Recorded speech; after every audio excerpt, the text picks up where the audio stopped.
지금부터 제2회 국무회의를 시작하겠습니다. 오늘 오전 북한은 1월 6일에 이어 8일 만에 또다시 미사일 도발을 강행했습니다. 이는 명백한 유엔 안보리 결의 위반입니다.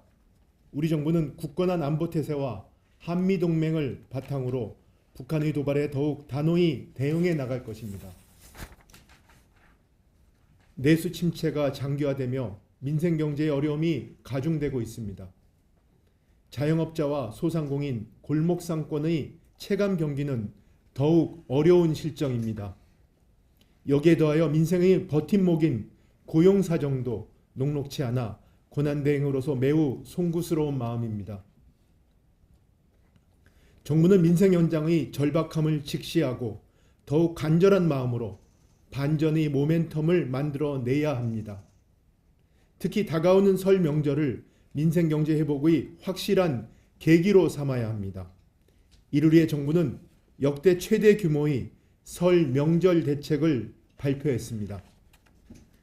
또한 오늘 국무회의 심의를 거쳐 1월 27일을 임시 공휴일로 지정하고자 합니다. 아무리 좋은 대책이라도 국민들께서 알지 못하고 이용하지 못하면 무용지물입니다. 정부가 이번에 준비한 설 명절 대책은 내수를 살리는 명절, 물가 걱정 없는 명절, 함께 나누는 명절을 위한 것입니다. 국무위원들께서는 소기의 목적을 달성할 수 있도록 모두가 힘을 모아주시고 국민들께 최대한 알려주시기 바랍니다. 국민들께서는 모처럼 긴 연휴 기간 충분한 재충전의 시간을 가지시고 국내 여행과 착한 소비 활동 등을 통해 내수를 살리고 상생 분위기를 만드는 데 적극 동참해 주셨으면 좋겠습니다. 특히 명절 기간 국산 농수산물 소비 촉진을 위해 쌀, 한우 등 설 성수품을 대폭 할인하여 구성한 민생 선물 세트 구매에 적극 동참해 주시길 바랍니다.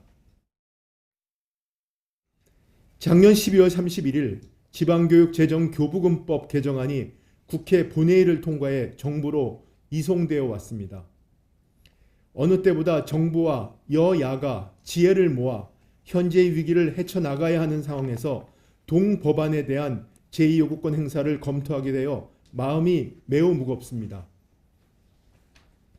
힘들고 어려울수록 국가와 국민을 위해 정도를 가야 한다는 일념 하나만으로 숙고를 거듭했으며 그 이유를 국회와 국민들께 말씀드리고자 합니다.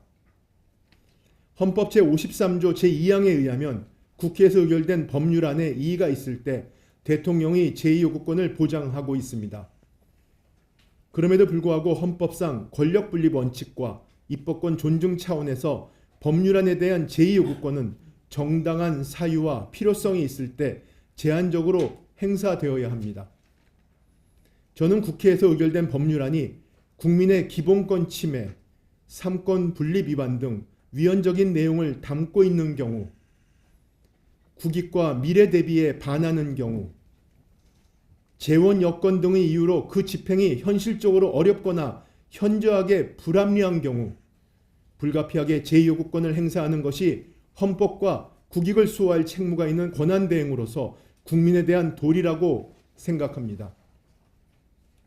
지방교육재정교부금법 개정안은 2019년 고교 무상교육을 시작하면서 이에 필요한 비용이 47.5%를 국가가 5년간 한시적으로 지원하도록 한 것을 3년간 더 연장하는 특례 조항을 담고 있습니다. 정부는 무상교육에 대한 지원을 거부하는 것이 아닙니다. 다만 보다 나은 정책 대안 마련을 위해 국회에서 다시 한번 논의해달라는 취지에서 제의를 요구하며 그 사유를 간략히 말씀드리겠습니다. 첫째, 입법 과정에서 보다 충분한 협의와 사회적 공감대 형성이 이루어지는 것이 바람직합니다.